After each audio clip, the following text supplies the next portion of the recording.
Hey guys, today we're going to continue working on our North Carolina chalk pastel mountains.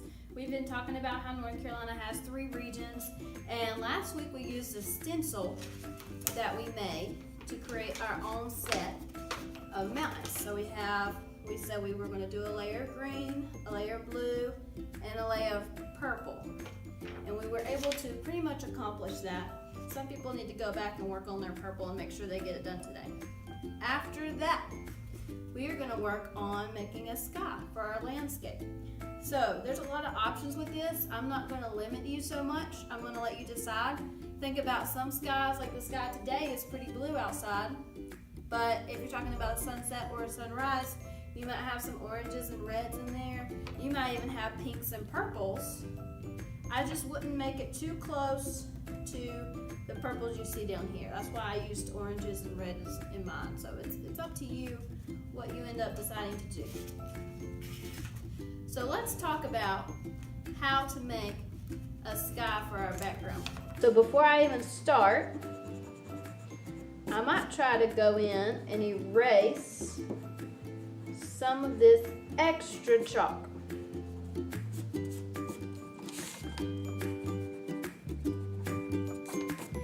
So it's pretty clean. Then I'm going to decide, well, what colors do I want to use? A good way to start off thinking is, where do you want your sun to be? So I'm going to probably use a yellow to be my sun. And I can decide, maybe it's just on the horizon right behind the mountains. Maybe it's setting somewhere in the middle of my paper.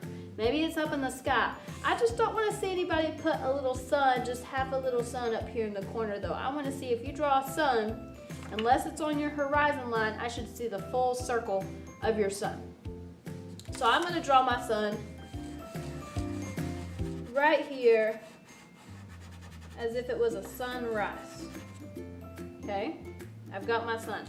Then for my picture, again, I like to use oranges because it's a good contrast with the cool colors that we have down here, to use warm colors like yellow, orange, red.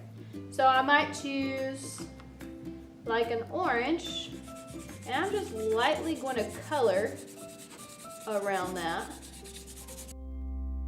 Might even want to go back with my yellow and add some yellow in with the yellow part that touches the sun.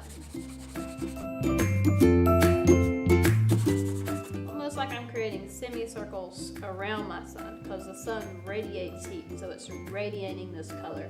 Yellow, yellow, orange, orange. Maybe I want to go to red. If that's the case, probably need to do like a red, orange, and then I can do red. Okay, I have pretty much colored in my background. I would use no more than 3 colors. 3 colors starts to, you can blend and make it look like more colors in between. But don't use more than 3 colors for your background. Now I'm going to dip my Q-tip in our Stay Flow that we've been using for this project.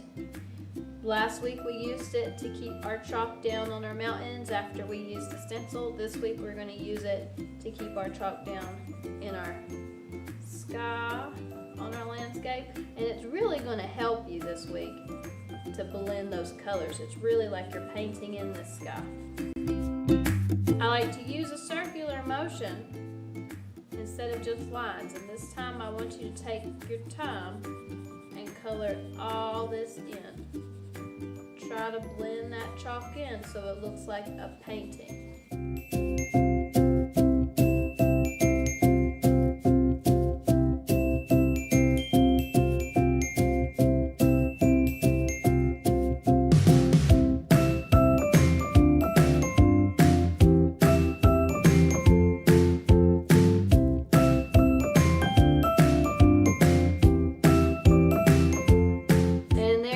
There's my background, and I've completed my landscape. I'm going to let that dry.